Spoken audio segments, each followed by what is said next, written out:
Well, when you envision your future, when you envision what it's going to be, I'm sure you all have a certain image of what you want to do, where are you going to be, how is your life going to look like. Myself, I had this type of vision. I thought that the future was going to look a certain way. However, suddenly, there are people who come and maybe change my path.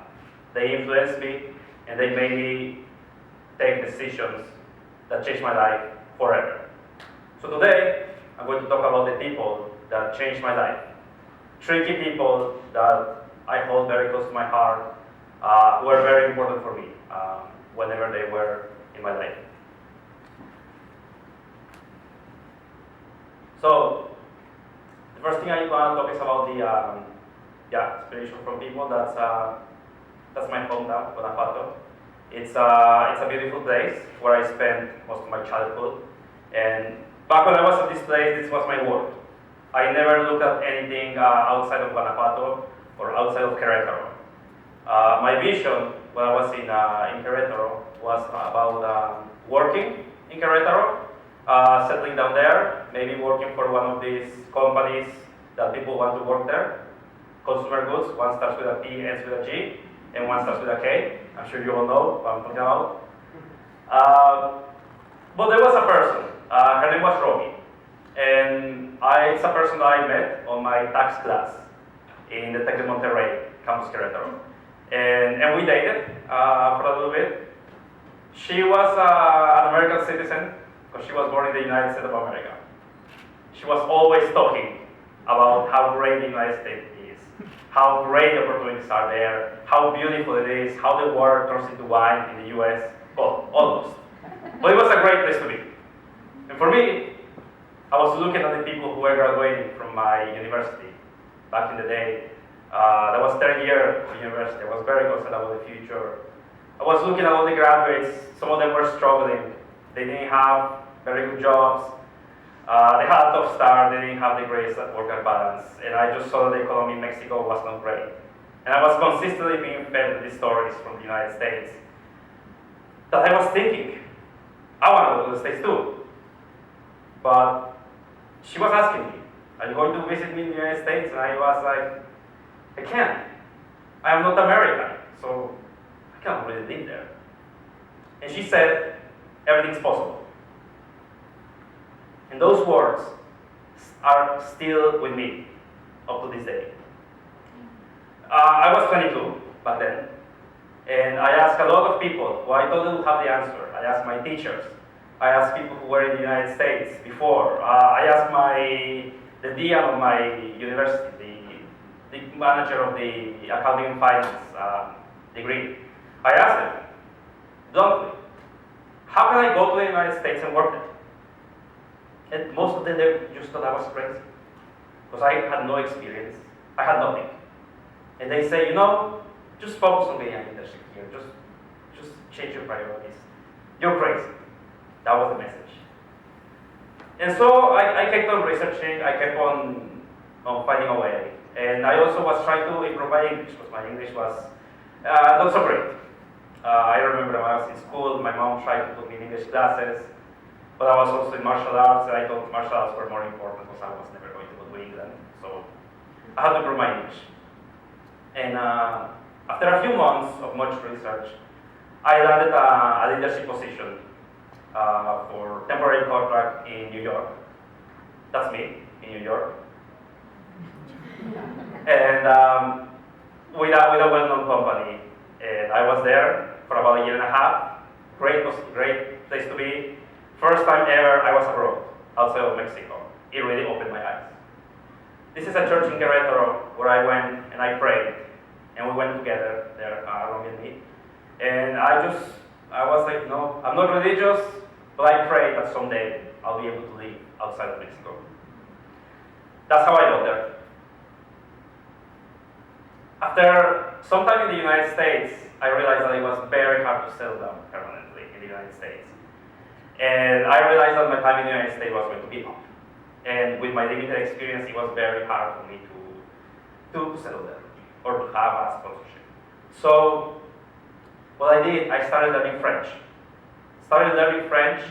And I came to Canada, and I landed a job with a company in Montreal in internal audit. And that's where I met this gentleman. His name was Marcel.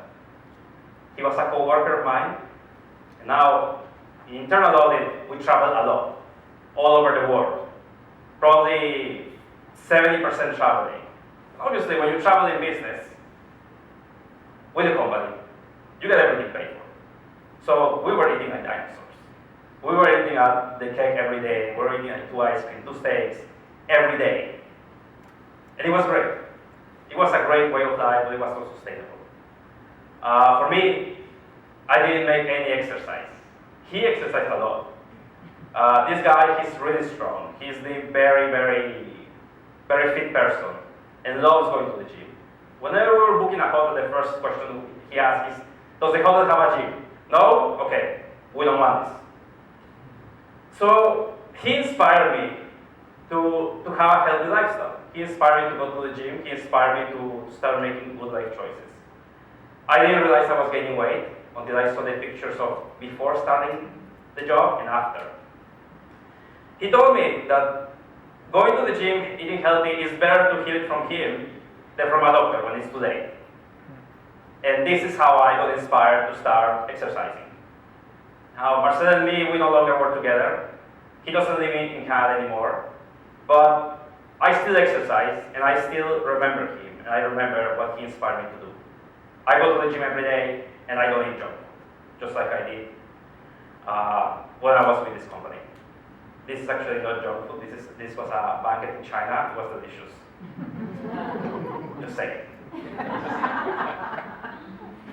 So after I finished my work with this company in Montreal, I moved to Toronto. I started working there in Toronto. I mainly worked for consumer goods companies, and I was happy. I was having a lot of finance positions, and I was happy. I felt very proud of working for Fortune 500 companies, and I thought this was it. This was the best thing that could happen. And my network, the people I knew, they were only people from consumer goods companies. So that's all I knew. Now, the third person that changed my life is this gentleman. His name is Szymon. He's Polish, and we work together in the United States. That's where we met. He told me about coming to Canada as well. But the story is that when I was working at a certain consumer goods company, I met someone who he was very close to retirement, but he was too young to retire, but yet he had a lot of experience. There was going to be a restructuring in the company, and he said, you know, Andre, if I could start all over again, I would go for the government. For a variety of reasons. It's not better, it's not worse, it's just different. But that's something that he regretted in life. And I believe that in life, you should try whatever you think is right, because it's worse to regret not trying. Then, I went to visit Szymon in Belgium. He had this dream of working for the European Union. And he was studying a lot for the exam, and he did it. And he works for the European Union. This is us in Belgium, in Brussels. Beautiful place. He, having worked for Kraft, he was able to tell me the difference between working for a public service and working for a consumer goods company. How different it will be. He was very passionate about serving the public. And he told me, you know, why don't you try something new? Why don't you try working for the public service in Canada or anywhere else? You like helping people. You know, maybe you like it. And he told me a lot of things about it. He told me how great it was, how happy he was with the change. It changed his personal life, and I noticed that he was quite happy. So I was thinking, yeah, maybe I should. Maybe I should try. So after coming back from this trip, I thought it long and hard. I talked to many people. And I started applying for the government. And I started thinking, how can I sell my skills to work for the government. One of the things I was most afraid of in life is the fear of missing out, the fear of not knowing something that I wouldn't know. That's why I talk to people, and that's why I did a lot of networking. And that's why I think it's important to learn from other people. People who work for the government, in this case. And now I've been 3 years with the government, and I'm very happy with my choice. And I find that if I would not have listened to him, I would never have taken that decision. Now, just to finalize, these three people have something in common. They show up at a certain point in my life. They had a very different mindset that I had. But these people, they all had a dream. They all had a certain lifestyle that they were following. And this is not something that happened overnight. This is something that happened one day at a time. And all you gotta do is dream big, and dream bigger. That's a song from Adesso Ingrosso, one of my favorite songs. And I think that's what you have to do. You have to build relationships with people. You have to listen to different points of view, and you have to be open-minded. And that's what I like to do, because I find that whenever I listen to people, I learn something new, just like I did with these wonderful people that changed my life. Thank you so much.